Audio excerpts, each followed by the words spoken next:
Welcome to the Stephen Cimino Says Boom Show, issue number 65. Boom.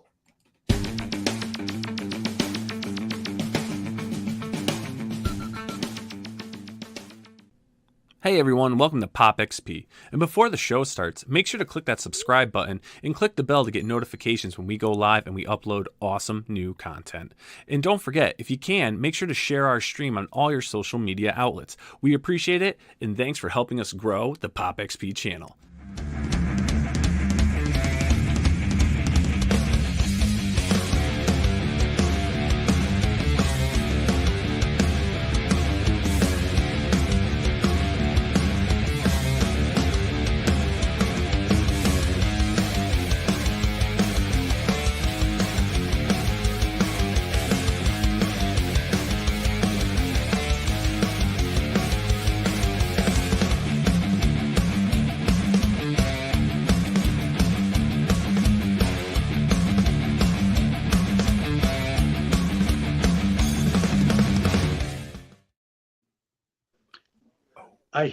Can you hear it? I hear crom, crom, crom, crom. I hear it in the distance. Hello, everybody. Welcome to the Stephen Cimino Says Boom Show, issue number 65. Before we get in, taking a trip down to the Hiberian Age, Niall's got to keep us in the present right now. Yes, in the present. And as everyone knows, a present for us is to look below, click that subscribe button, and smash that bell so you get notifications when we're going live with new episodes like this. And we're uploading some awesome episodes with interviews. And gentlemen, I'm excited. I'm always happy when we have an expert in the house. So let's get cracking. Once again, Crom is watching, so we got to be careful. And he doesn't care as long as we become men and we start killing and we fight with honor. I think that's what he cares about, right? Okay, so today we have a special guest for everybody listening. This guy is great. Now I'm going to tell you, I first met this guy when me and Roy I talked to him a few times on the phone, but I truly met him when Roy got guest of honor, and they were celebrating 51 years of Conan in comics at the Robert E. Howard estate. We were supposed to come down the year before, but the pandemic, the COVID stuff happened, everything got canceled, so it was 51 years. And I'll tell you, this guy, first off, an incredible person, and I'll tell you, like, just such a nice, him and his wife, just great human beings, but his love for Robert E. Howard and Conan, like, is second to none. And what was great was people were out in front of, Robert E. Howard's house and stuff. And, they're reciting poetry. It's just a great, great meeting of just like-minded people, all ready to drink mead, kill people. It was just all that stuff. But I talked to him, and he was just kind of sitting back, and he was just taking it all in. And I loved how he did that, how he just embraces the experience. And obviously he took us around all the town, showed us all the markers where Robert E. Howard did this, did that, at the ice house, all this great stuff that we're going to talk about today. But he's a great person. So Steve, before we bring out our guest, what can you tell us about a certain Cimmerian and a certain writer that basically started all of fantasy writing? That's just me.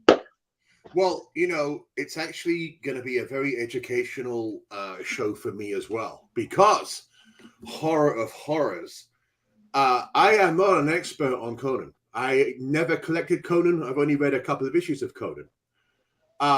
However, I'm fully aware of the majesty of the lore. And what I'm fascinated with, and hopefully I can take our viewers here on a little journey as well, because I've got questions. I've got questions about the man himself. I want to see where he was getting his inspiration from. I want to see, where certain things happened.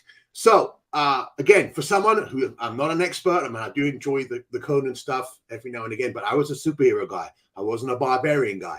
But I am going to be going on this journey with a lot of you people here today, and I am going to be educating, and I'm going to be asking questions that hopefully you guys are thinking ahead as well. Yeah, and ironically, how huge of an influence this guy is on the Robert E. Howard estate, and an expert. He actually started he got into Conan, and he's going to tell us this, by our little guy, Rascally Roy Thomas. It wasn't from the books, if I'm correct. Maybe I'm wrong, but I know was reading one of Roy's first issues of Conan, one of those early issues, and I'm definitely going to ask him about that. So I find that fascinating. So it's great to have him. Great to have this expert in the house. One of my great friends, and this is what this podcast is all about. We're going to just sit back and be educated on Robert E. Howard from a firsthand experience, to a guy that's always at the Robert E. Howard estate, and he keeps that genius, the works of this man alive, and I respect him so much. So without further delay, let's bring out Rusty Burke. Hello, gents. Welcome. Rusty, thank you so much for being here, and I hope thanks for having me. Yeah, well, I hope I got your origins correctly. Before we get into the weeds of this, tell us how you got into Conan, because I remember you telling me about the comic books, but how did you get to where you are today? Because you're like the last living Sumerian. I've told this story many, many times, but I'll tell it again. Please. In college, about 1971, I think, I'm in a religious studies class, which was my major, and a guy sitting across the aisle from me was drawing cartoons in his notebook as he took notes, and they looked pretty darn good. So I start talking with him, and he says, yeah, he really likes comics and stuff. And I said, oh, I loved comics back when I was a kid, but I gave them all to my little brother when with other kids stuff like baseball cards and stuff. And he comes in the next class and he throws this comic on the desk in front of me, and he says, read that and tell me it's kid stuff. And it was Conan the Barbarian #4, Tower of the Elephant. Yeah. And so I take it with me and I read it, and I'm like, holy mackerel, this is not the Batman that I grew up with. This is clearly, I mean, we start by going into a tavern. That never happened in the DC comics, okay? So I just started getting into it from there. I loved that opening page where where Barry's art zooms down into the alley, and then you open it up, and here they are in this tavern. So I started reading the Conan the Barbarian comics, and then Charlie, the guy who gave it to me, we became best friends.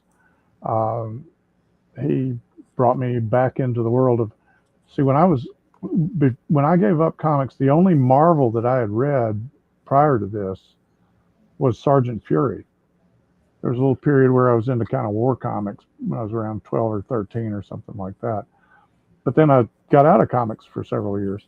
And so he brought me back into it and introduced me to all these Marvel comics and all the stuff that I've been missing. And the next thing I know, I'm part owner of a comic book store with him. We're collaborating on all kinds of projects. Wow. And one thing leads to another. The comic book store introduces me to fans. Some of the fans I met introduced me to the Robert E. Howard United Press Association. I didn't know that anybody else out there in the world was a Robert E. Howard fan. So it all started with that comic book. As I told the audience last year, or year before last at Howard Days. That's cool.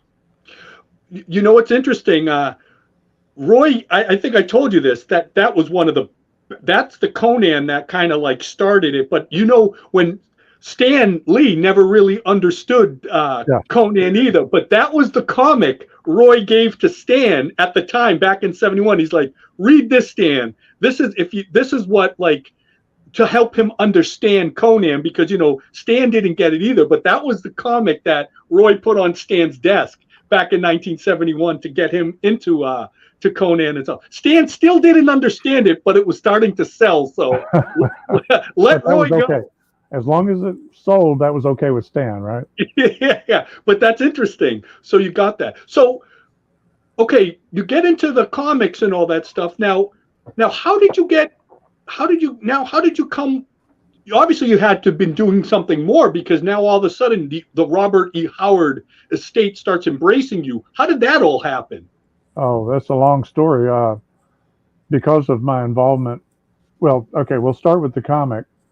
Roy always put in based on the story by Robert E. Howard or whatever. So I go looking for the books, and I was able to come up with the Lancers paperbacks, and I read them, and I start wondering, I'm like, how could the guy that they're talking about in the introduction to the book have written these stories?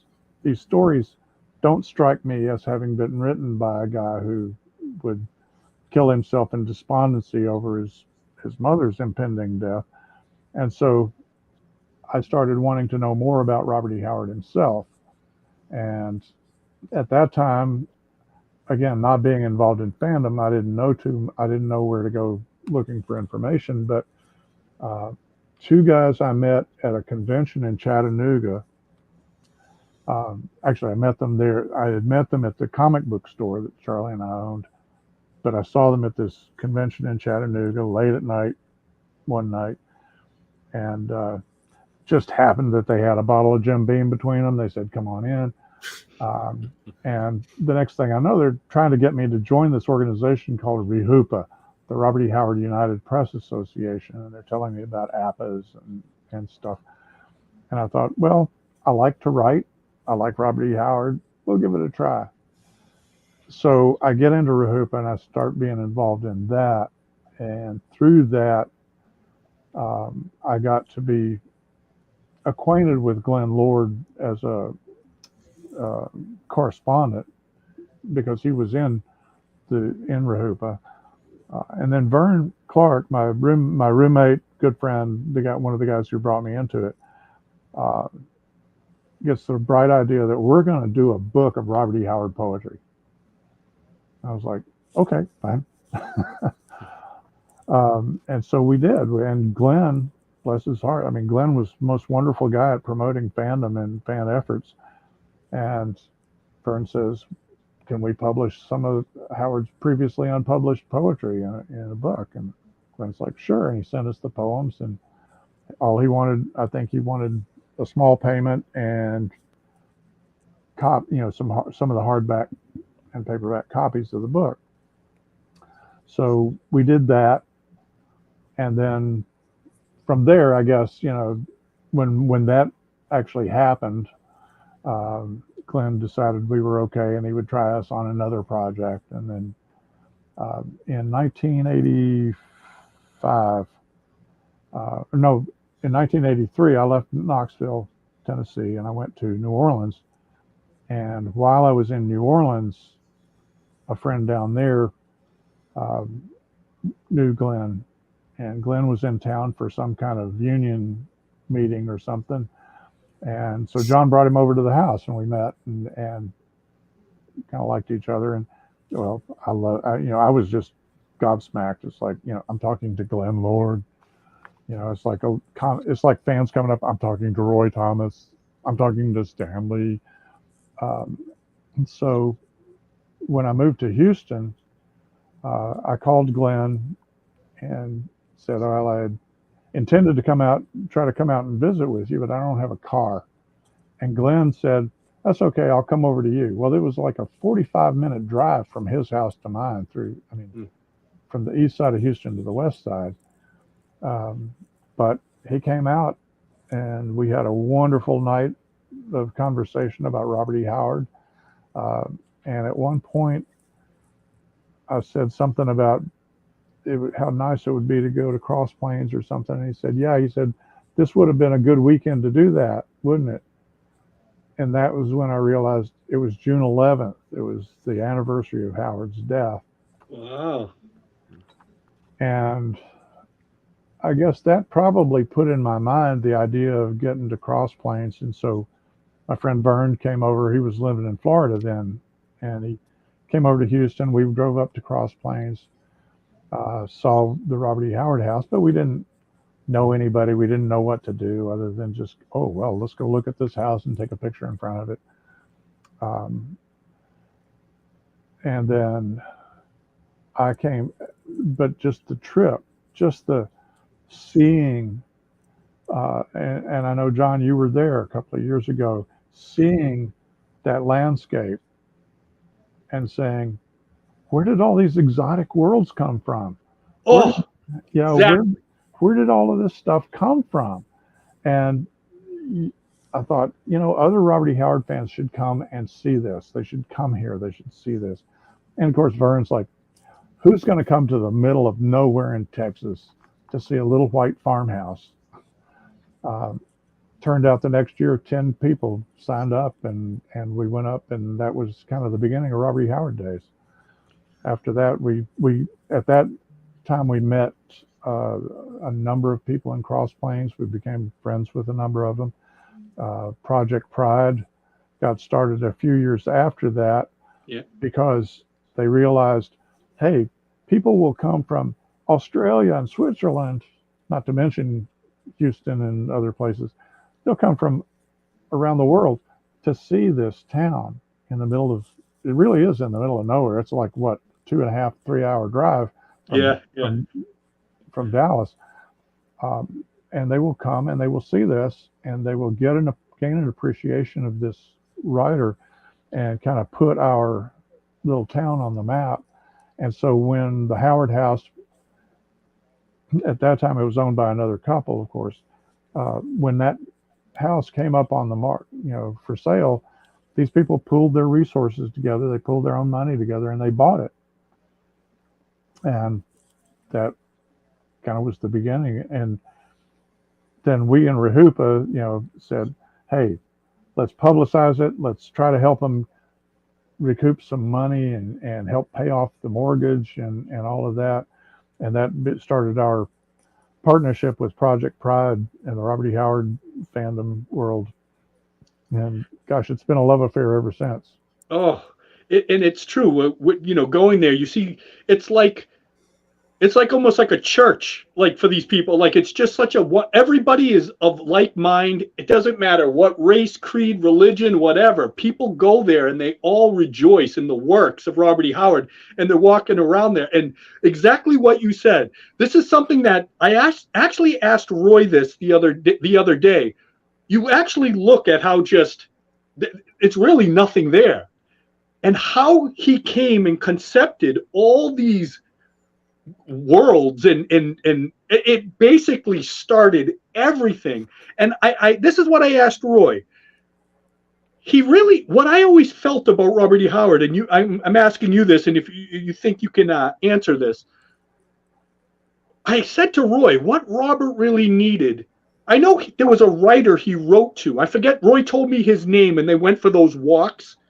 But he really had nobody to talk to. Like, if he just had somebody to come down and talk to, and nobody understood what he was really like, and especially at that time, it was like what he was putting out there was just like, that's kind of weird, especially in rural Texas, Yeah. But like, I wish Robert E. Howard, and I think he could have lived maybe longer, if he had somebody to talk to about these stories, and that was just on his level, because he was so far beyond really anybody else at that time. I just think that there was a lack of understanding of and he needed somebody on his level to talk to.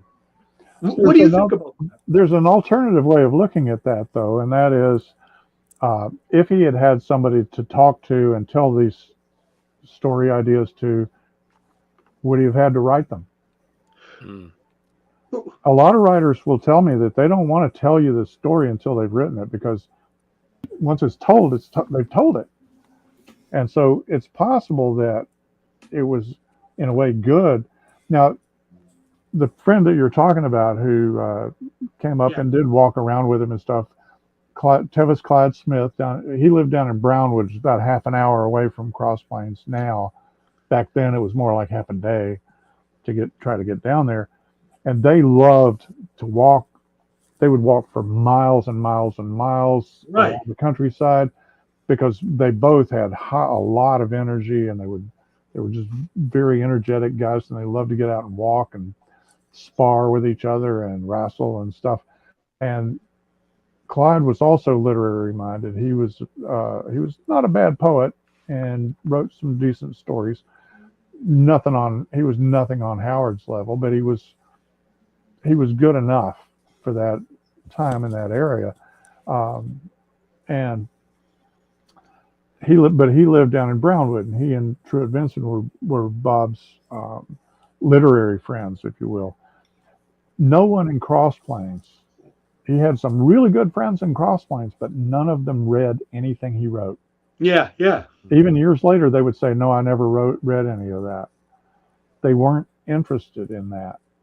And so, yeah, he was kind of isolated, but in a way that forced him, again, this is just one way of looking at it. There's many other ways.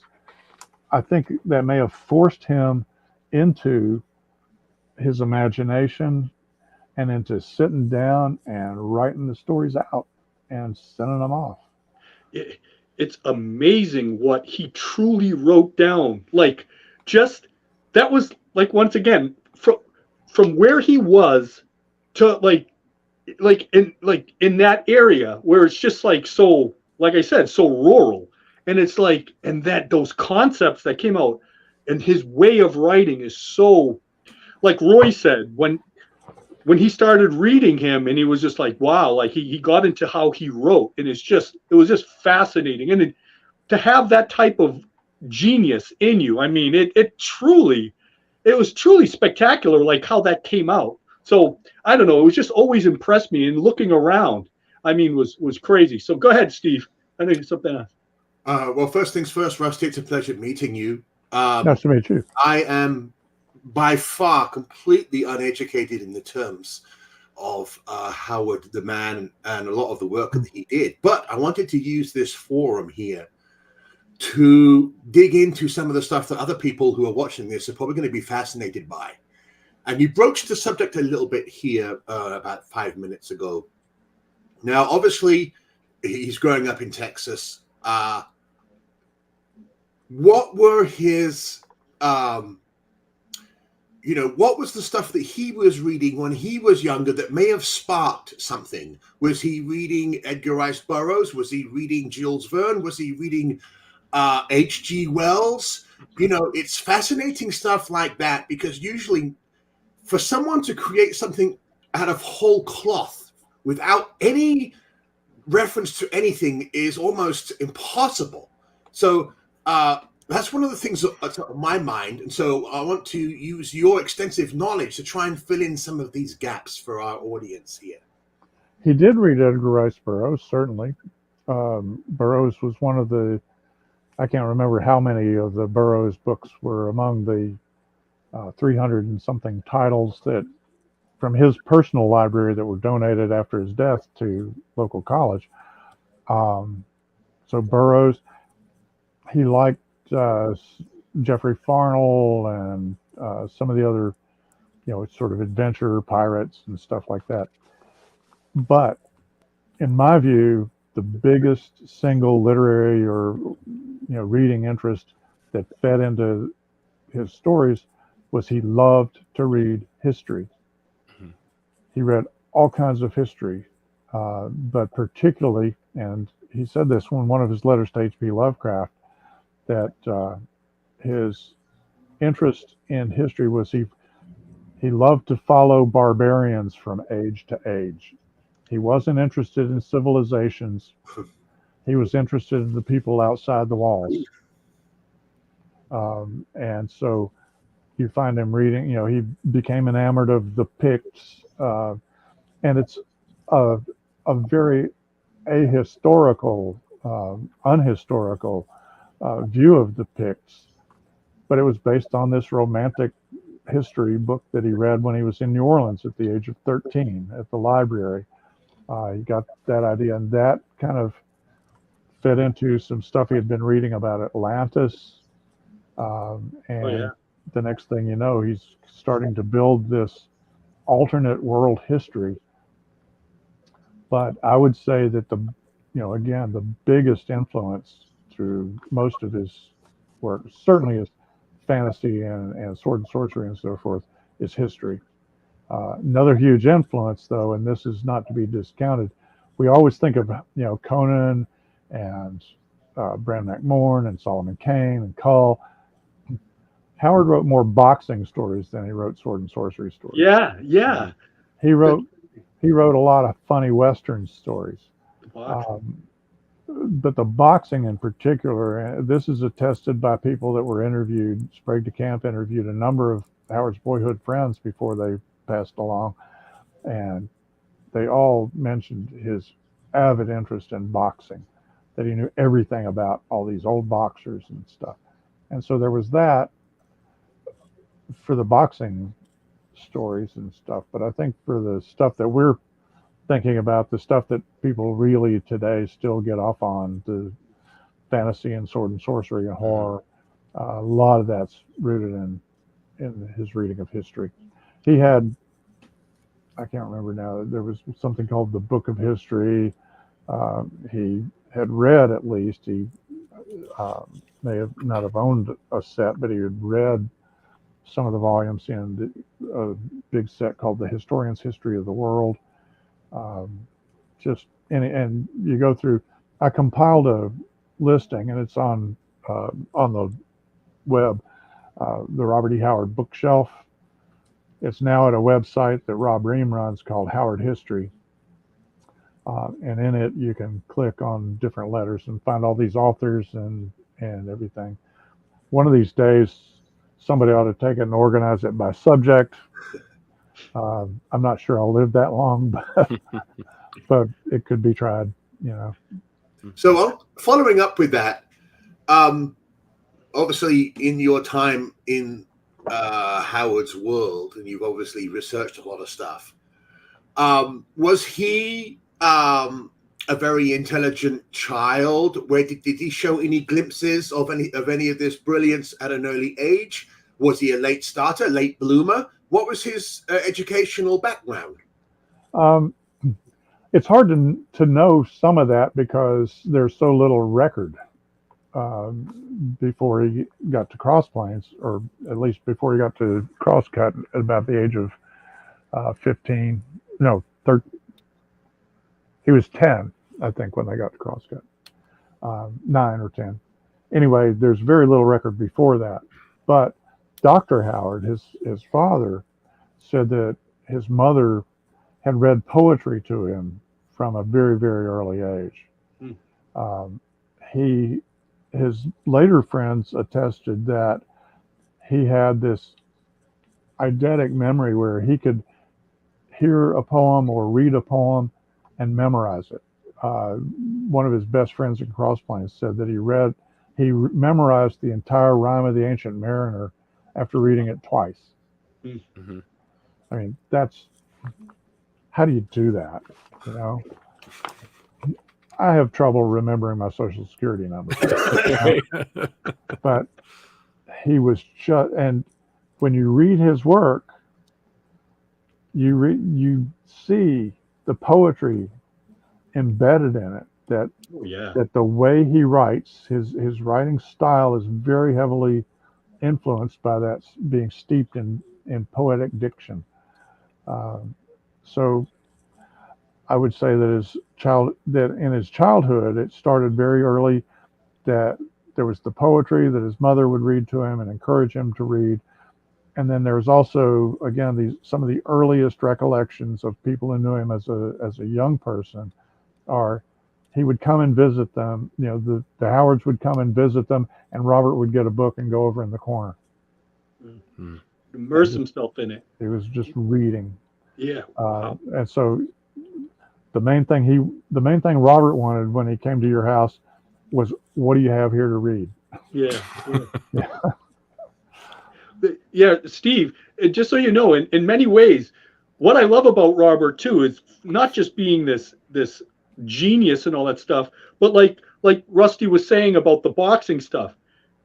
He was like, in many ways, Steve, you're not the stereotypical comic geek. If you are like me, crazy, but you're a big guy, strong guy, and that's what Howard was like. You could, Edgar Rice Burroughs wasn't throwing those big chunks of ice and all that stuff. He wasn't doing that. He could write Tarzan pretty good, but I'll bet you $100 Robert E. Howard could put him in his place anytime he wanted. But that's what I loved about Robert. Like, he actually was more of a physical, like, he liked to wrestle. He liked to like box. He was a man's man, but yet he had that other side where he had that genius in him that could do that, because I think he's such a fascinating character of history that when you get into Robert E. Howard, though, so you can see why Conan was so strong. But he wasn't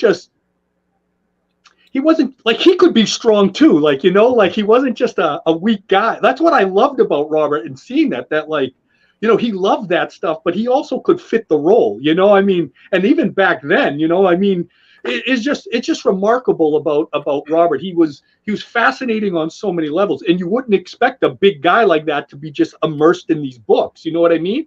So, like, you know, I just find that fascinating, and especially at a time that I think that was even rarer than rare. You know, I mean, yeah, people read their books and all that stuff, but just, what is Howard doing? Yeah, what's he reading? And he was just like, what is he doing that? Like, I'm sure it baffled so many people. It was so hard to understand a guy at that. We're talking in the 20s and 30s, like, just, once again, he's not in the big city.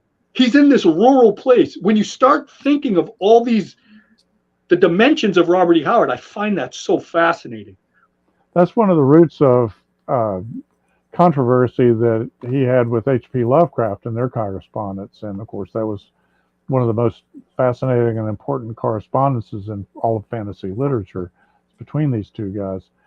And it's kind of starts with Lovecraft extolling Howard's artistic abilities, but feeling like he's wasting his time on this physical stuff, you know, because Howard's talking about boxing or whatever. And Howard's like, no, you need the physical as well as the mental and artistic sides. And it's this controversy that leads them ultimately into the very famous debate they had over civilization versus barbarism. It's probably one of the most, reading those letters back and forth between them is absolutely fascinating. And they were guys who could, and this is something I really admire about anybody, because it's something I love doing. They could argue just vehemently and then start talking about a travel or something that they've done. And, you know, it's like, I love to have a really vehement argument with somebody and then have a beer. You know, it's like, we're still buddies. We just didn't see eye to eye on that issue or whatever. And I'm going to argue vehemently. And then 3 days later, maybe I come back and say, you know, you had a pretty good point there when you talked about this or whatever. Their correspondence was kind of like that. But yeah, Howard was very, I think, you know, and I know you think, was very well balanced in that he saw the value in the physical side, but he also did see the value in the artistic or the mental side. And to speaking of his letters, when I read some of those letters, I get a little emotional, because how, like, it's just like, I wish he had more people to talk with. You know, I know I say this again, but I'm just talking about to talk like on that intellectual level, like, you know, around him more often. Like I'm saying, like when you wrote to H.P. Lovecraft and stuff, but you read how eloquent, like he writes these letters, and he's this big, strong guy. When I just remember reading some of them, and I'm like, he writes like this wonderful poet that, like, in just the way he does the words. I mean, Steve and Niall, I recommend you read a lot of his letters, because, you know, a lot of people wrote back then. It was always letters and all that. You read those letters and you can see the talent, and just like, it's just so wonderful that his letters are like poetry. Like, you know, it's like, they're just these works of art, and it's really fascinating. So go ahead, Niall. Yeah. So my question is kind of two-part for you, Rusty, is, you know, obviously in that day and age, you know, cartoonists, authors, things like that, like those are your celebrities of the day. They're, you know, making headlines and things. How famous was Robert for his time? And then, you know, after his death, how was his legacy continued? He was not famous at all. Certainly not starting out. He's in this obscure backwater little magazine called Weird Tales that, you know, didn't have it was constantly struggling to stay afloat. Um, he did start with his boxing stories. He was in fight stories, and he started getting some attention. And he got into Argosy with one fight story in 1929. Argosy was one of the bigger general interest pulps. He never cracked Adventure, which was like the creme de la creme of the pulps. But he did start getting his name on covers of magazines as things progressed.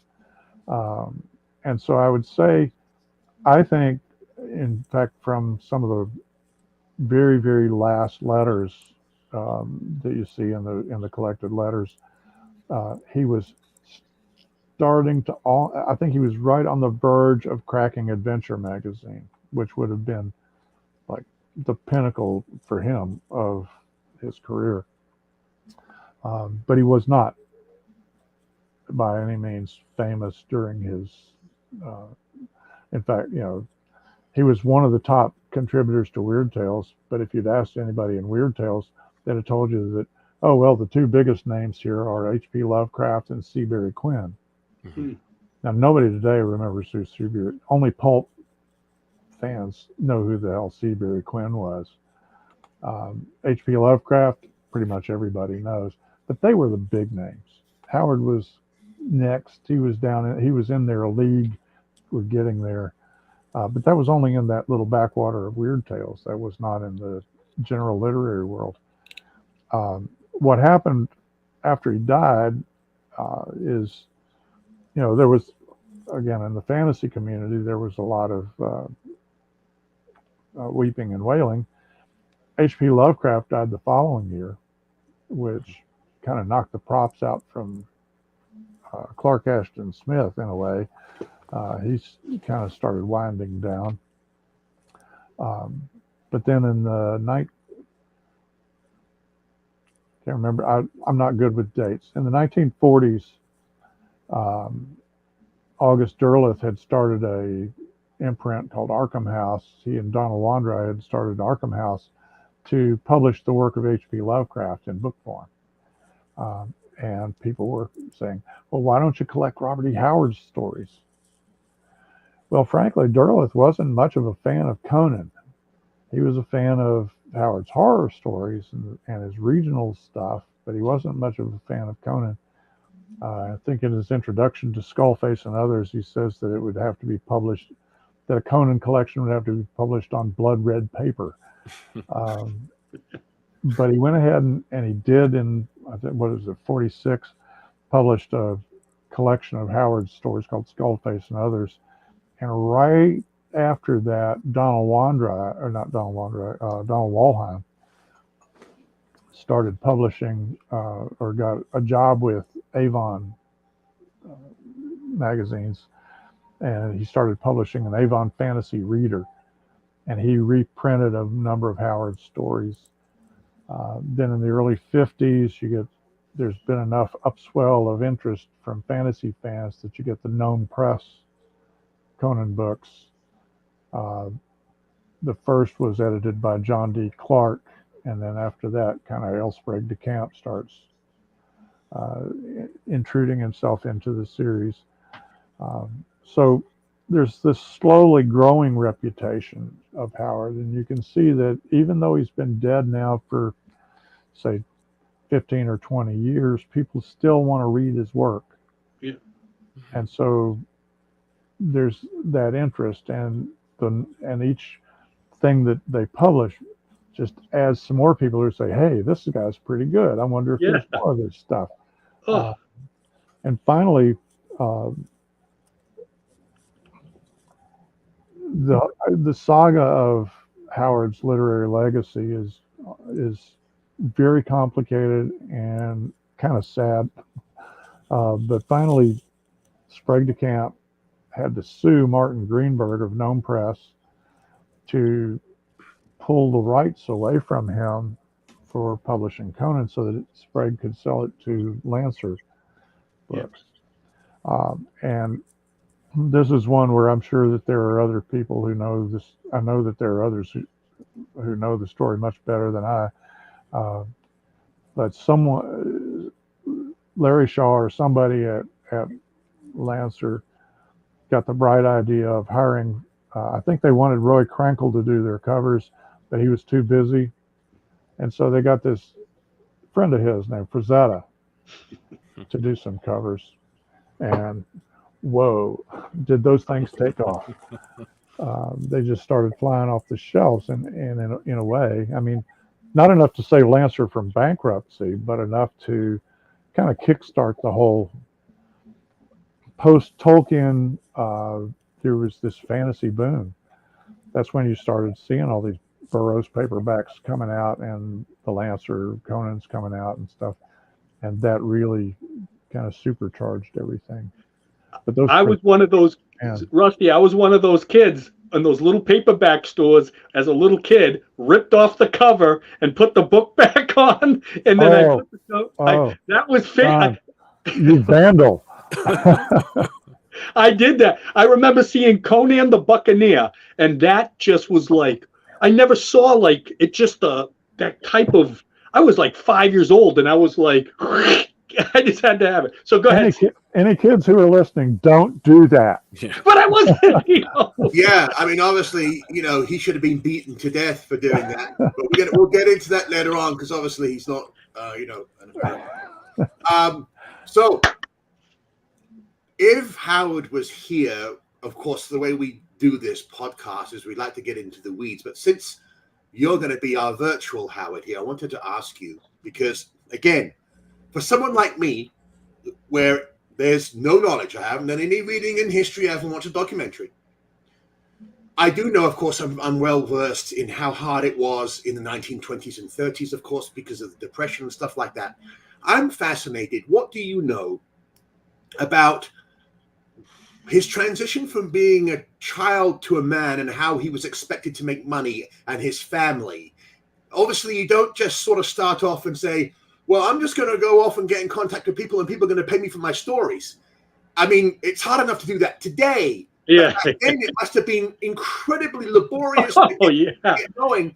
So what did he do in that transitional period from leaving his school and then he's going to have to make money and it's a deadly, deadly time for earning any money. So what did he do in the transition before he started actually selling, and making a pittance, whatever he was making? Well, he was fortunate in that the Depression the stock market crash was after he had already kind of gotten himself established in his writing career. He went to high school in Cross Plains, and then in Texas, you had to have 3 years of college, I think, to go on to college, or 3 years of high school to go on to college. And Cross Plains only had a 2-year high school. So he had to go to Brownwood and do another year. And so he went down there and did that. Now he's got his high school diploma, but he doesn't want to go to college right away. Parents talk him into doing a year, but he takes typing and bookkeeping. He's only interested in the typing class because he thinks that'll help him be a writer. Now, he's wanted to be a writer at least. This one woman who was postmistress at a little town that he lived in said that at the age of 9, he was telling her, I'm going to be a writer. Wow. And I'm going to write stories about pirates and maybe cannibals. Do you want to read them? And she's like, sure. So he really was determined to be a writer, and he started writing stories. The earliest we have was a story that he submitted to, trying to remember, Western Story or something like that, when he was about 15. He was starting to get the idea of sitting down and writing the stories and sending them out. And they were rejected, of course. They're sent back because, frankly, they're not that great, During this time, while he's trying to become a writer, his dad is leaning on it. His mom is, mom, you gotta love moms, yeah, yes, Bob, whatever you want to do, you can do whatever. Dad's like, when the hell are you going to get a job? Everybody's wondering how long you're going to sit around here. Yeah. And so finally, Bob works out a deal with his parents and says, look, I'll go to school again. I'll get a bookkeeping diploma, and then you give me a year to establish myself as a writer. And if I haven't been able to get going, then I'll get a job as a bookkeeper. Well, it's a good thing that he started selling some stories, because from all accounts, he was a lousy bookkeeper. He had tried making it as a stenographer. And of course, it's a small town. It is a railroad town at the time. There's a train that comes in and out, one train a day. So local guys can go down there and, sling peanuts and hay bales and other things onto the trains at the depot, make a little money. Cotton was real big. Cotton and peanuts were the two big crops down there in Cross Plains at the time. He worked for a little while as a soda jerk in a drugstore, and he just that job wore him out. But that's the job where he met a guy who took him down to the ice house and introduced him to the guys who like to spar around with each other down there and do a little boxing. So there were ways to bring in a little money, but he was determined from the get-go to be a writer, to tell stories for a living. And you got to say, everything I've learned about Robert E. Howard is the one thing that he was absolutely a world-class master at was telling stories. Whether he was telling them out loud to his friends or writing them down, he was a storyteller from birth, probably. So, yeah, it was tough. And it started getting tougher, of course, after the stock market crash and the depression sets in. But at that point, Clyde Smith, his friend down in Brownwoods, remembered that he said that Bob told his father that I may never make the slicks. Magazines back then were the ones that are on slick paper, the nice coated paper stock, or the pulps that were on cheap wood pulp, and they were meant to be read and thrown away. He said, I may never make the slicks, but I'll make the pulps, and I'll make them from here in Texas. I don't have to go to New York. Mm-hmm. So you broached the subject very briefly in the first 5 minutes, but I think it's going to be very fascinating for our viewers to hear. We have this giant intellectual he's just about to get rocking and rolling. He's just about to make a breakthrough. What was the situation that led to him killing himself? What would make him so depressed at such a level that he would do that? If you can give us some indication, because for us, it's like, well, he was just about to make the big break. And then it snuffed out, and we didn't get the chance to take this magnificence for more years. It's a very, very complex situation, because he killed himself after being told that his mother was not going to come out of her coma. His mother had gone into a coma. She was tubercular, and she'd been declining for several years. Because he killed himself after he was told that she was not going to recover. Everybody assumes, he couldn't face life without his mother. It's a lot more complex than that, I think. I think he had, according to his friend Clyde Smith again, he had talked about suicide a number of times before that for years. That he didn't have a rosy view of what life was like.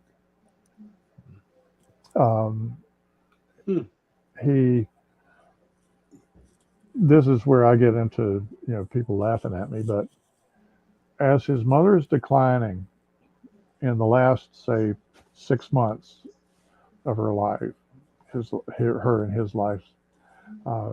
So from the beginning of 1936 on, he's broken up with a girlfriend. Yep. In a very, if you've ever watched the movie The Whole Wide World, it's really hard to watch the scene where he wants badly for her to comfort him, and she wants him to stop being so despondent over his mother and get a life. And it's just this awful situation. So he's broken up there. They do end up remaining friends, but that produces stress, of course. Then his mother's declining. He's having to take her here and there for treatments and get her back home. And back in the day, I mean, you're putting somebody into a 1930, I can't remember, 35 Chevy, driving it over really bad roads to get to San Angelo or to Coleman or wherever. And so that's taking up his time. When she's home, somebody's got to take care of her. Well, they hire some women to come in and cook and help take care of Mrs. Howard. But these people are constantly coming to Bob. Hey, Bob, what about this? She needs that. Can you do this? Do I need to do that? They're constantly interrupting him. Well, one of the things his mother had done for him for years was keep people from interrupting him while he was trying to write. Yeah. Mm-hmm. He knows I got Argosy magazine now is a pretty solid market, and they want my stories because this editor, Jack Byrne, who knew me at Fiction House, he's at Argosy now. He wants my stories. I think Bloomfield at Adventure, my agent is telling me this guy's interested in your stories. Ugh. But I don't have time to write.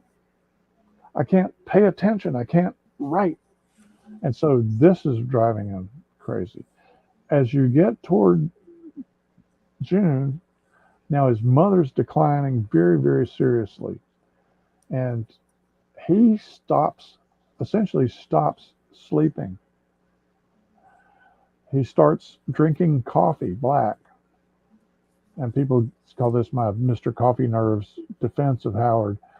But if you're not used to drinking coffee, black coffee will give you the jangles if you drink enough of it and if you don't get any darn sleep.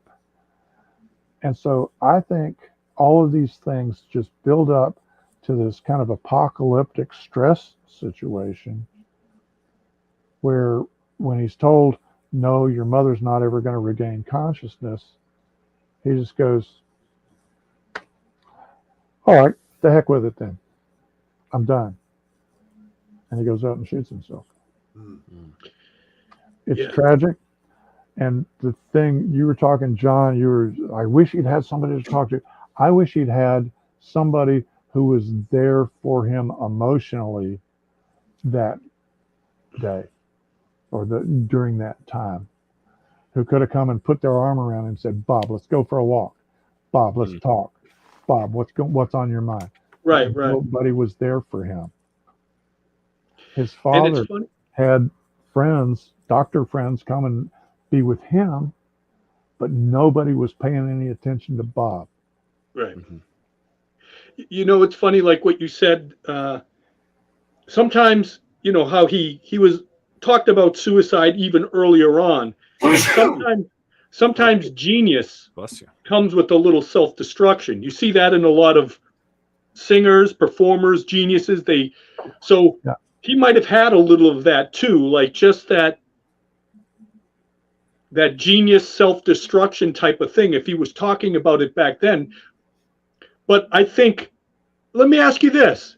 If he didn't have the writings, if he didn't have that talent, do you think he would have killed himself sooner? Would he have been somebody to maybe have killed himself sooner?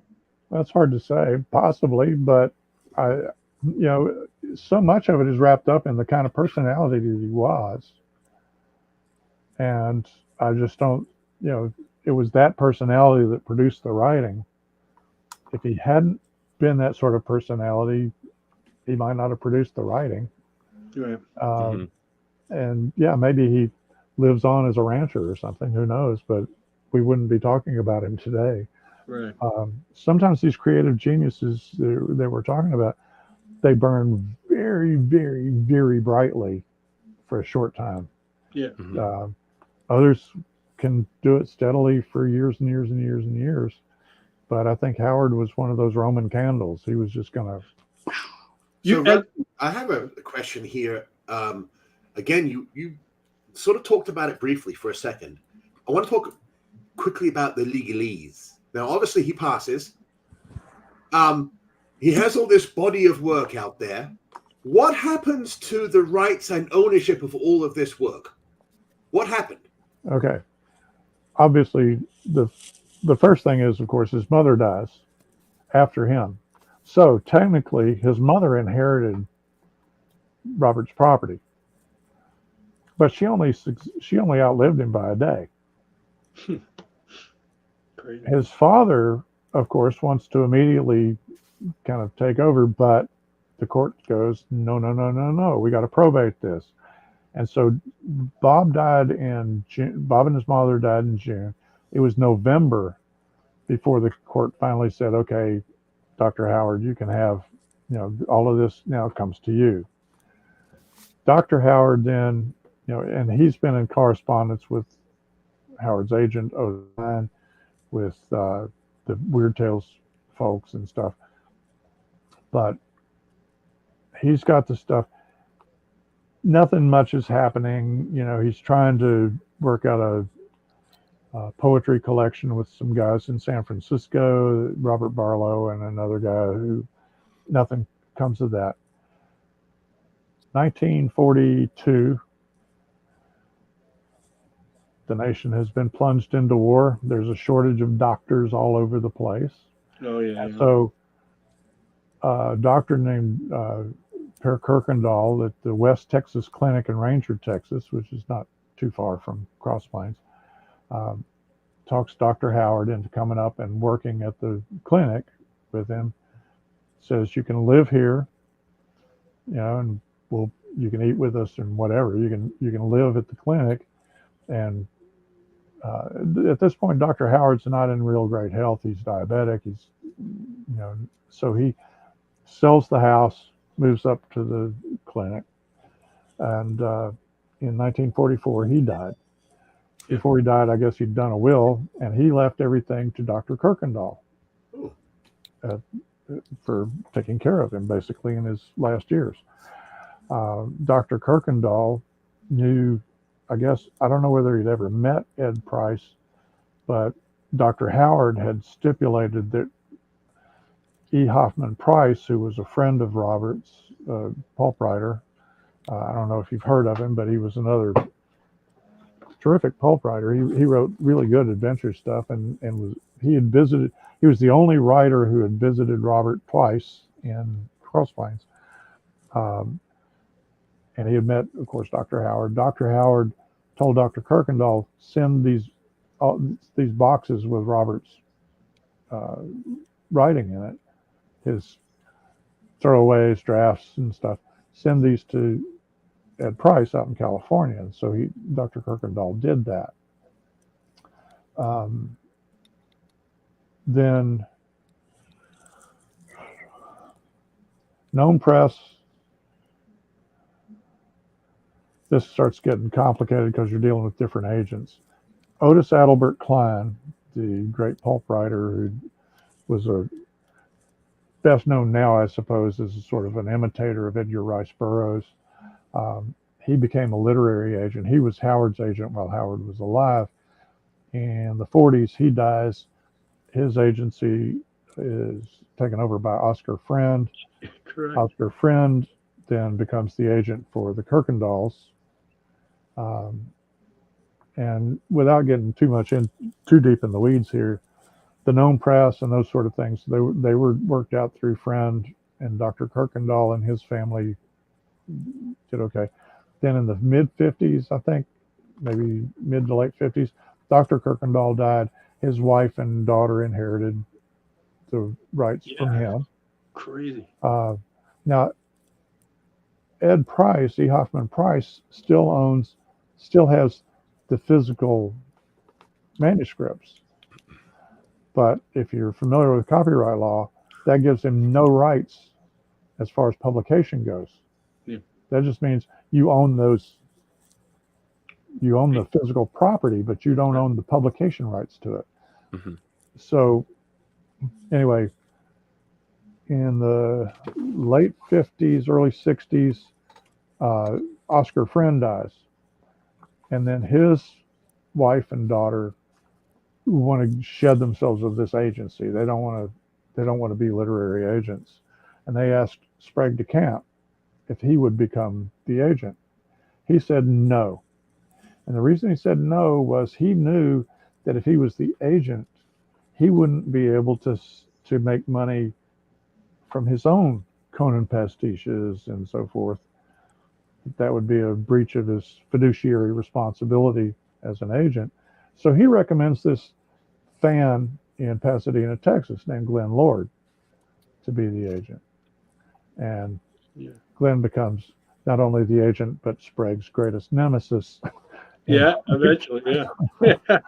But that's kind of the literary legacy. So it goes from Dr. Howard to Dr. Kirkendall to Dr. Kirkendall's family.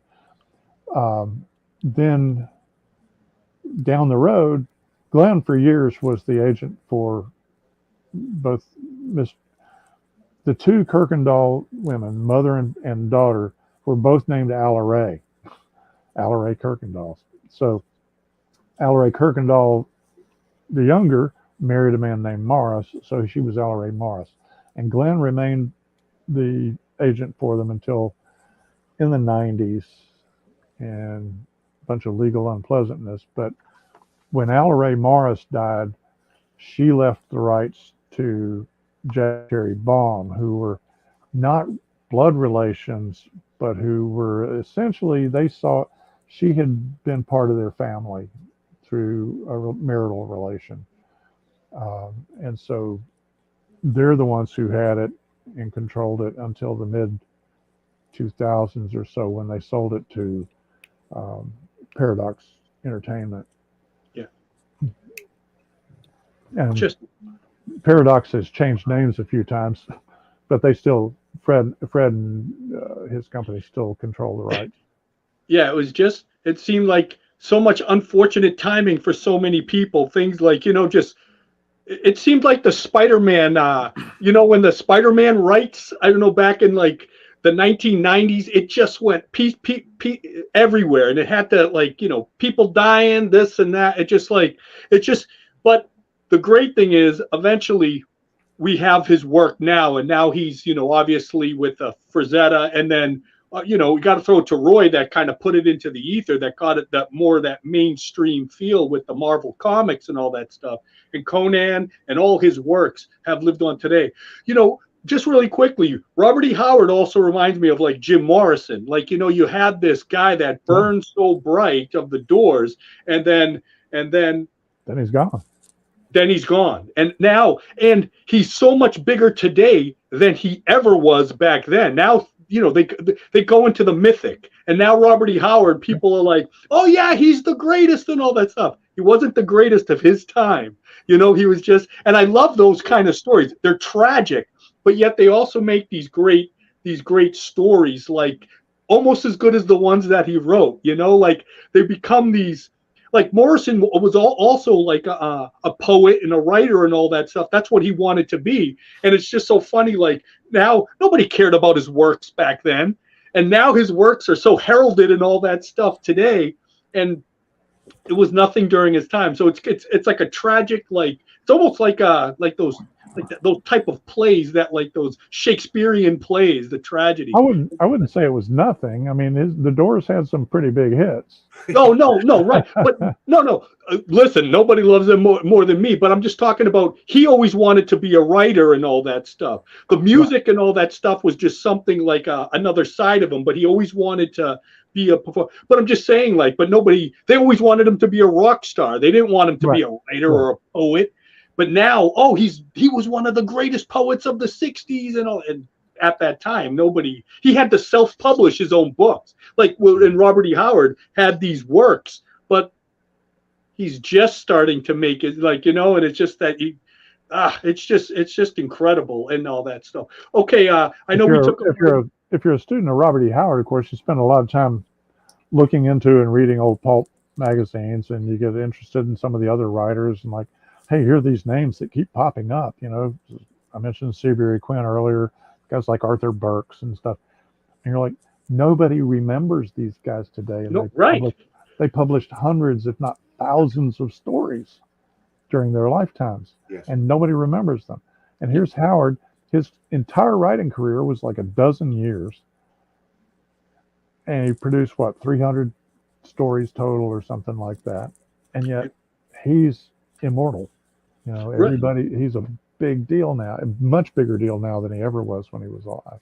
And Rusty, to go back, like, you go to the Doors, how many albums did they produce with Jim Morrison? 6, and they were like, and it was just like, I'm just saying, it was such a little body of work. And now they sell hundreds and hundreds of millions of copies. But they weren't, they were just more of this underground type band. I just find it fascinating with those type of stories and all that stuff. But like I said, though, we're going to have to wind this down. So, Steve, you got some last words we can say to Mr. Burke? Rusty, it's been a real pleasure. I have been totally educated and learning some incredible stuff. And I hope the viewers who are watching this are also on the same journey I was. There were some things there that I wanted to know. And, you have vicariously been our Howard for this show. Now?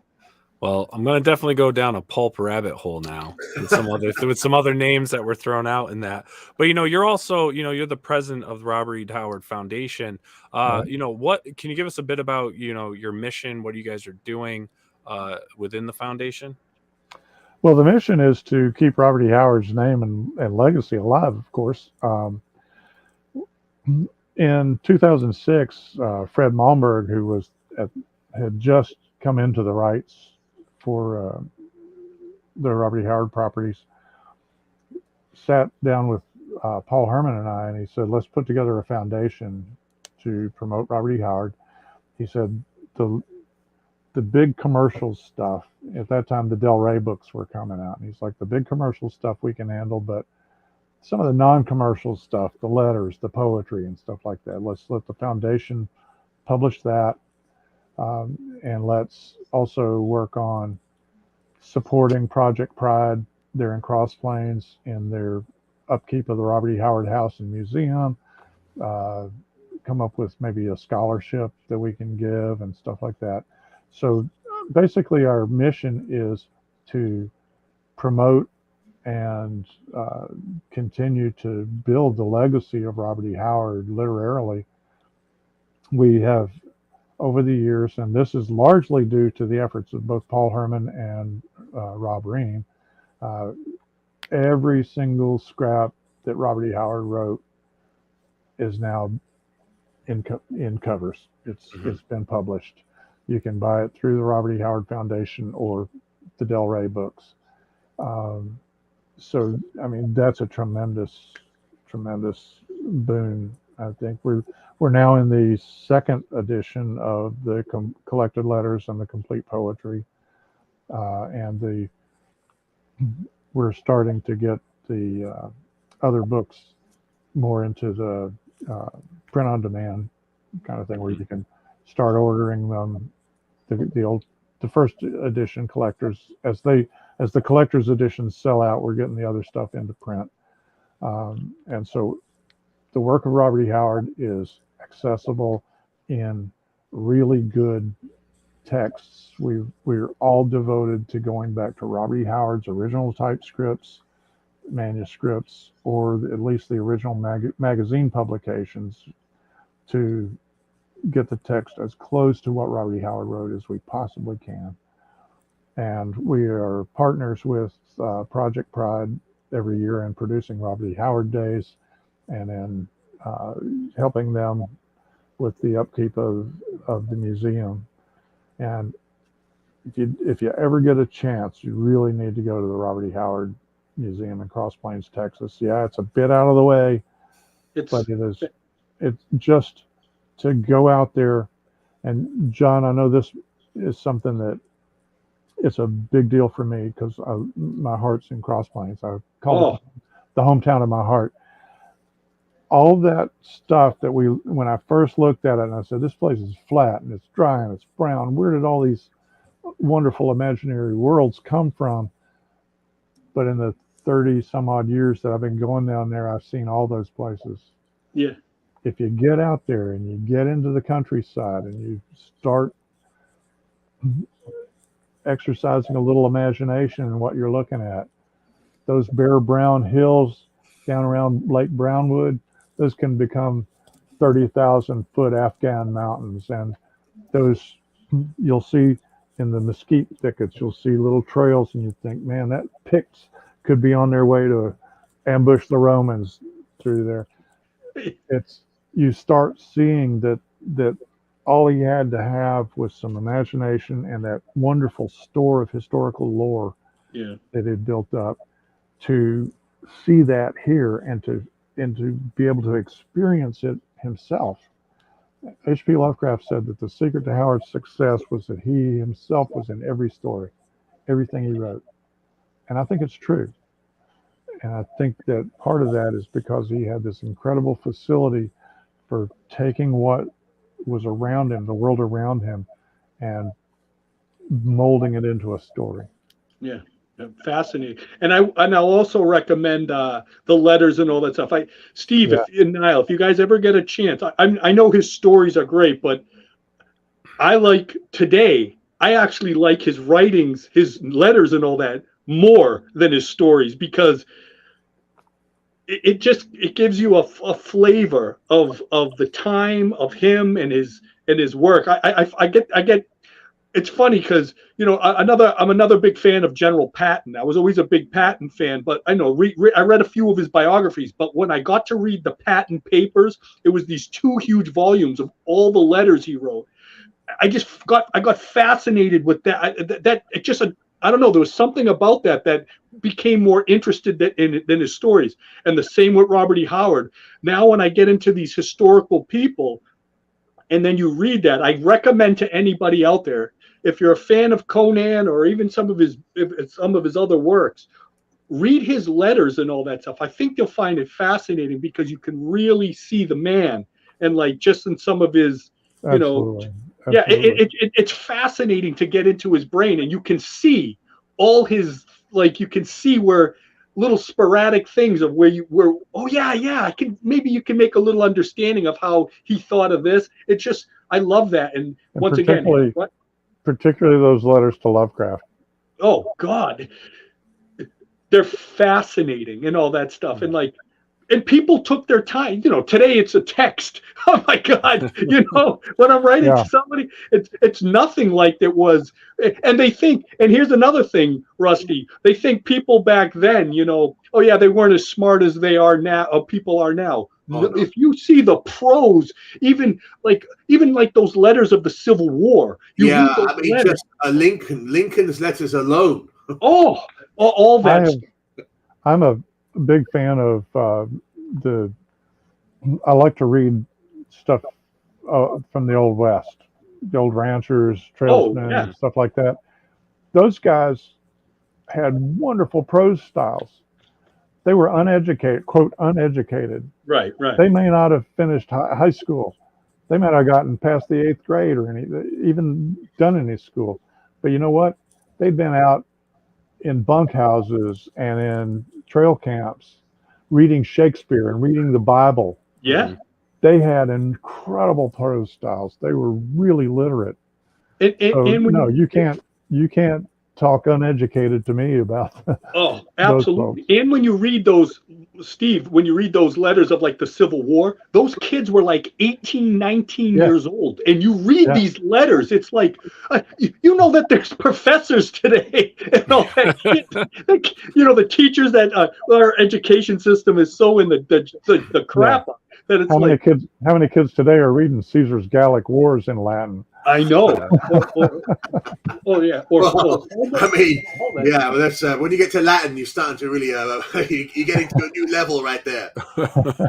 So once again, Rusty, thank you. It's an honor for you to be here, and thank you for educating our audience on Robert E. Howard, because there's so much more to the man than just Conan or more to the man than Arnold Schwarzenegger, right?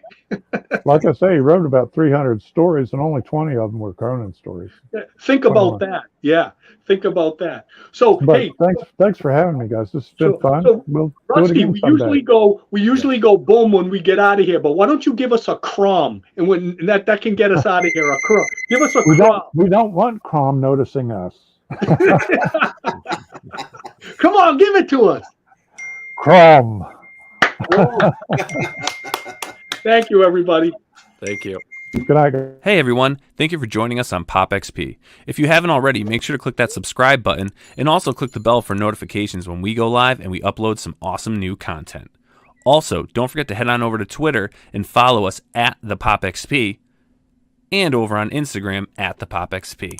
Thanks again everyone, and we'll see you soon.